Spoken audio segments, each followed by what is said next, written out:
Hello. Today I want to show you some of my favorite recipes from my favorite cookbook at the moment. As you can see, it's called the Essential Vegetarian Cookbook. This cookbook doesn't actually belong to me. It belongs to the person I live with. But it's such a great book that I have taken it into my own collection sometimes, and has many recipes that I enjoy cooking.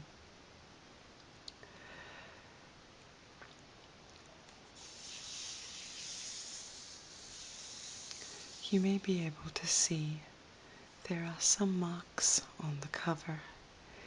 This is because it is a very well loved book. It has been used many times, and there are actually some pages where it's quite clear to tell which are our favourite recipes because they have food all over the pages.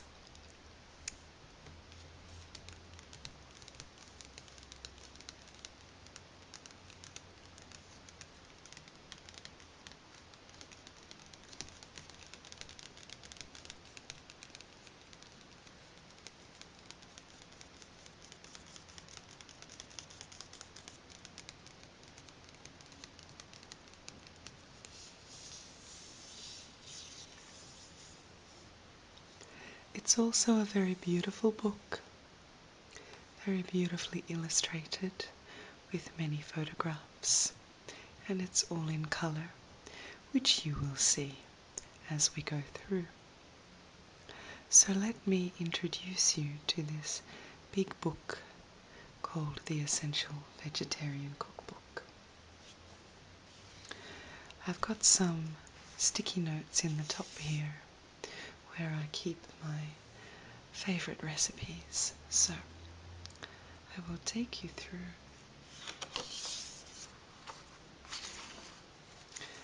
The book actually begins with some very useful advice on vegetarian cooking and vegetarianism as a lifestyle, because of course it is not something that you can jump into without really considering first how you are going to get all your nutritional needs.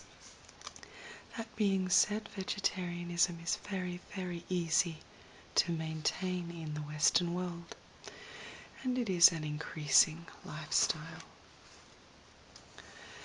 So I like these pages at the beginning where they have all your micronutrients, your carbohydrates page.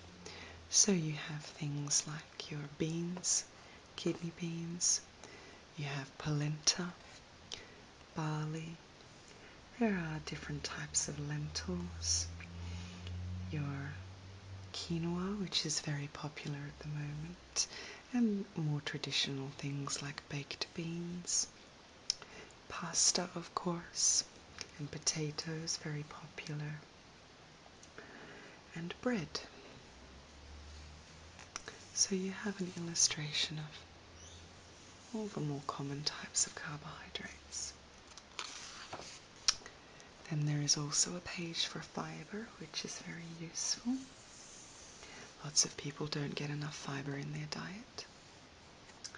So here you have such things as lentils and nuts and seeds, and then you have fruits and some kinds of vegetables and herbs which can be very good for fibre. This page is particularly useful because it shows you how you can make a complete protein from combining your protein sources with a carbohydrate. So you have pulses and grains with nuts and seeds, such as hummus and bread, or red beans with rice, chickpeas with a carbohydrate. You have peanut butter on toast, that's an old favourite, or baked beans on toast. It's very easy to achieve a complete protein in a vegetarian diet, as you can see.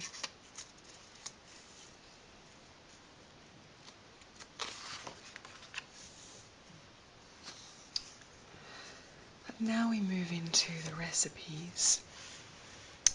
Here is one of my favourites, which is an Indian recipe for samosas. So you just take a selection of vegetables. This one says potatoes, frozen peas, currants, coriander, lemon juice, soy sauce, cumin, chili powder, fresh chili, cinnamon, and some frozen puff pastry. And you just cook it all together until it's all tender and soft and easy to eat. And then you put it into these puff pastry rounds and you bake them in the oven. And they come out looking absolutely delicious, especially if you brush a little bit of egg onto the pastry before you put it into the oven.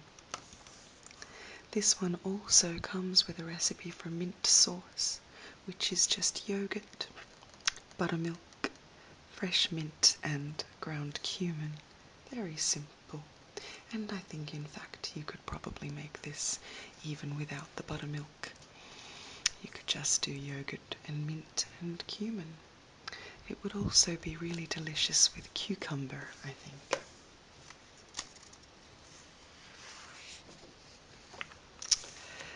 The book also has these wonderful full colour spreads where they will focus on one particular kind of food. In this case it's tomatoes. So there's all different ways of preparing tomatoes. You have a insalata caprese, you have a bruschetta, you have some roasted tomatoes here, and a little mini pizza or pizzetta. And all just different ways of preparing tomatoes for some inspiration so you don't get bored. Although tomatoes is just one of those delicious foods you can't get bored of, I think.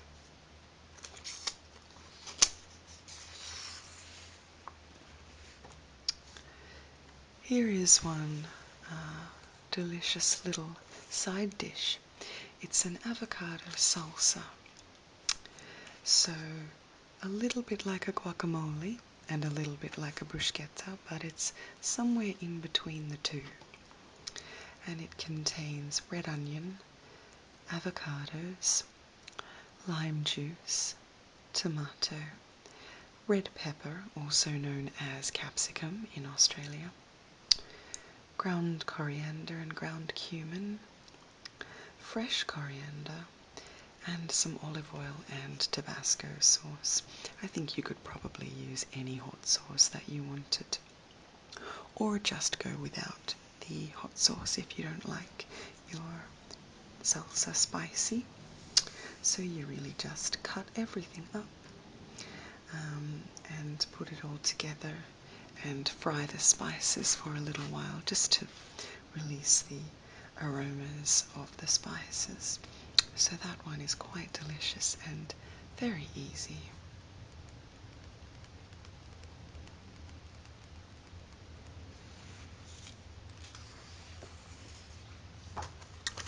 Again, we have one of these double spreads where they focus on one particular type of food. In this case, it's potatoes. And I'm showing you this because potatoes are a very popular food, and there's a potato dish for everyone, really. So you have a delicious homemade gnocchi here, which I have tried a few times, and it's just absolutely wonderful. And it's so nice to be able to make your own pasta and make these little shapes that look so cute and so professional. Really just you make a little blob of the mixture and then press a fork into it and you get this wonderful ridged effect.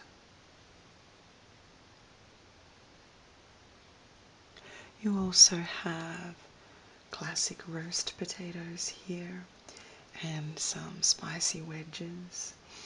You have a warm and spicy potato salad here. I think spices go very nicely with potatoes, particularly your sort of classic Indian spice mix. And then you also have rosemary oven roasted potatoes, which I can just smell it in my mind now. Rosemary in the oven is just the most delightful thing.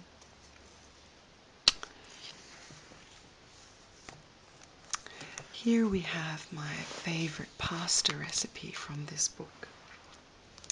It is the fettuccine with creamy mushroom and bean sauce.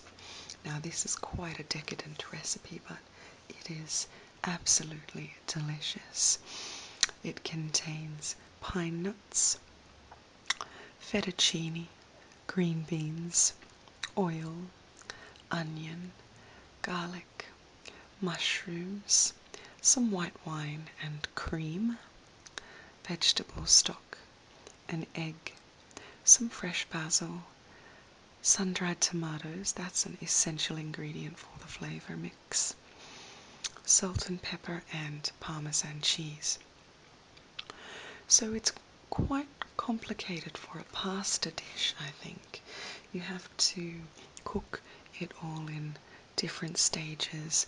You have to toast the pine nuts first, and you have to fry some of the vegetables and pour in the cream, and then you must combine some of the heated cream with the egg, just to warm the egg a little bit so that it doesn't curdle when you then gradually add the egg mixture back into the sauce. So it's a bit like a carbonara, like a vegetarian carbonara sauce. And in fact, the sun-dried tomatoes give it a flavor not unlike the saltiness that you get from bacon in a carbonara. So this is an absolutely delicious recipe, quite decadent. Also is very nice with some pureed pumpkin stirred through, I have discovered in my experiments. And definitely a pasta dish I would recommend if you want your taste buds to sing.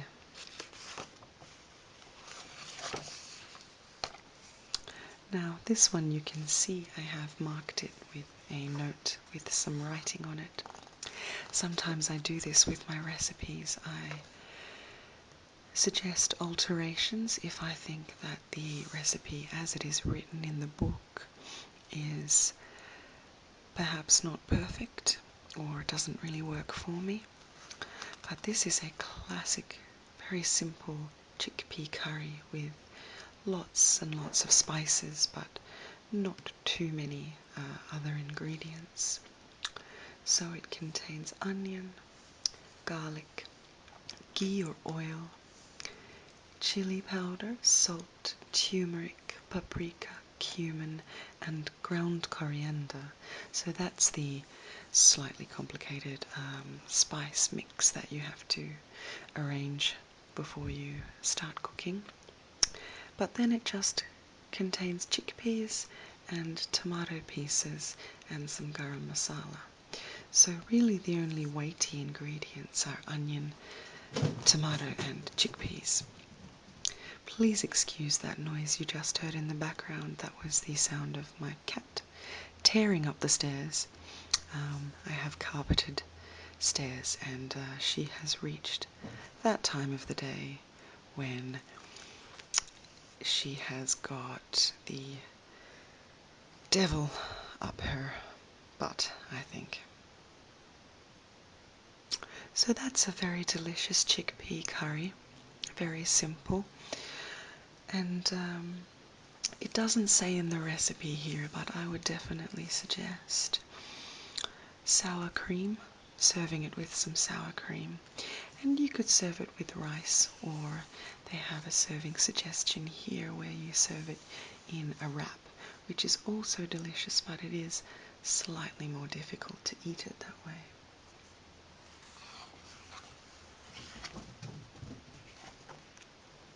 Yes, you can still hear my cat running around.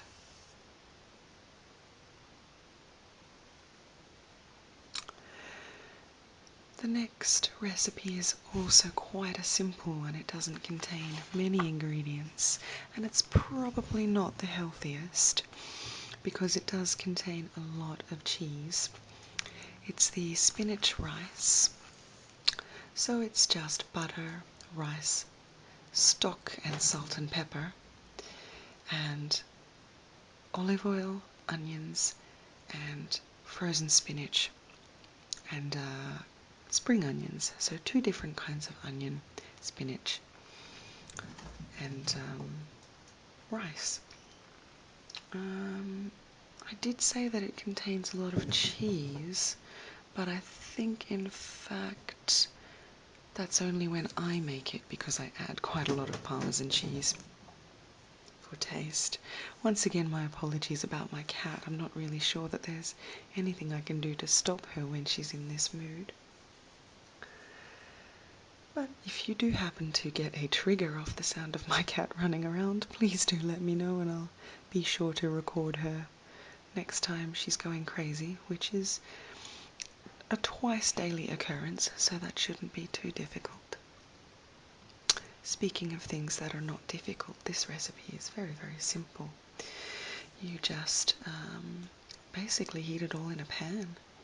The only thing is the time that it takes because of the rice, so you do have to simmer it for quite a while in the stock before you can add your delicious ingredients.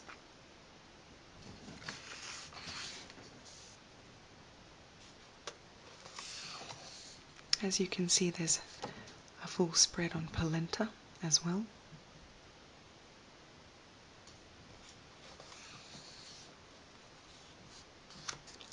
Now this one's just a simple one and a bit of a classic. I'm a very, very big fan of a Greek salad. So this is your absolutely classic Greek salad here, containing red onion, feta, cucumber, black olives, tomato, some lettuce. This one also contains radish and oregano by the looks of it. What does it say here? Oregano leaves, yeah. So classic Greek salad would have perhaps a olive oil and lemon juice and oregano dressing, and that's what they have here. And I love a Greek salad because it's just so refreshing, so easy to make, easy to eat, and it's very filling and chunky, but you feel very nourished and feel healthy when you eat a Greek salad, I think.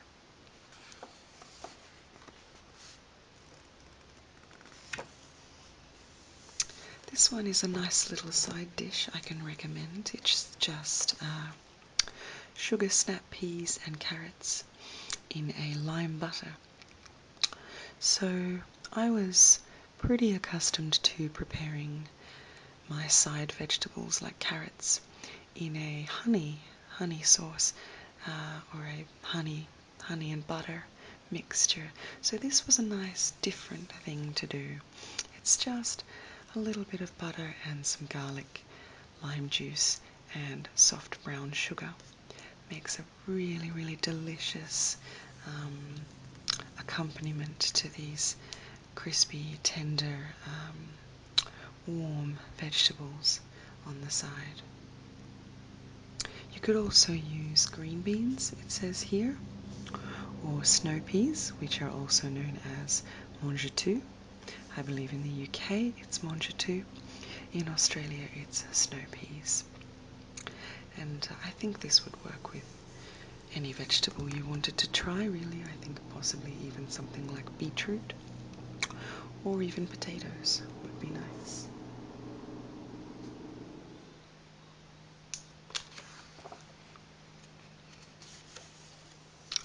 Now I couldn't show you this vegetarian cookbook without including the classic green Thai curry. Thai curry has been a staple in my diet for a very long time.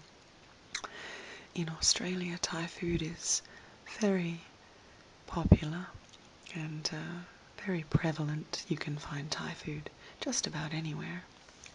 So this is a pretty simple recipe because it actually just recommends you buy a pre-made curry paste. It doesn't actually give you the paste. Oh no, I'm wrong. It does have the paste here, but you could actually just buy one. I know that it's possible to just buy a pre-made Thai curry paste, although in my opinion it's usually tastier if you make it yourself.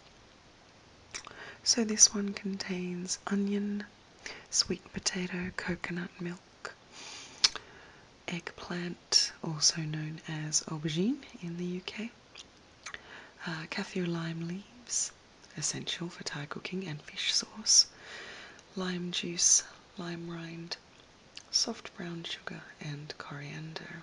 Those last 6 or 7 ingredients absolutely essential for most Thai dishes, and really the reason why Thai tastes so good is this combination of the 4 elements: sour, sweet, salty, and spicy or chili. And the Thais believe that your meal must have the perfect combination of these 4 elements, which is why Thai food is so tasty, and also why you will often find in Thailand and also in some Thai restaurants in other parts of the world, you will always have a little canister of 4 different condiments, which are salt, sugar, chilies or chilies in oil, and usually something like a fish sauce or a vinegar or no, not a fish sauce, but a vinegar or lime juice or lemon juice to add the sour element. And those are your 4 elements taken care of. And if you taste your meal and you think it's lacking in one of those, then you can just rectify that with the condiments. And the last thing I'm going to show you is a dessert. It's the only dessert I've made from this book because I'm not really much of a sweet tooth and I don't tend to bake or cook sweets really ever. But I did want to try this one because I had some fresh peaches and nectarines, which are very common in the summertime in Australia. And I had some puff pastry. So I made these delicious nectarine tarts, which are very simple.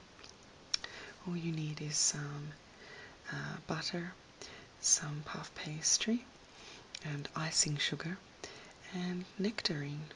And you could also use, I think I used peaches, you could probably use pears, or even apple, just something that you enjoy in puff pastry.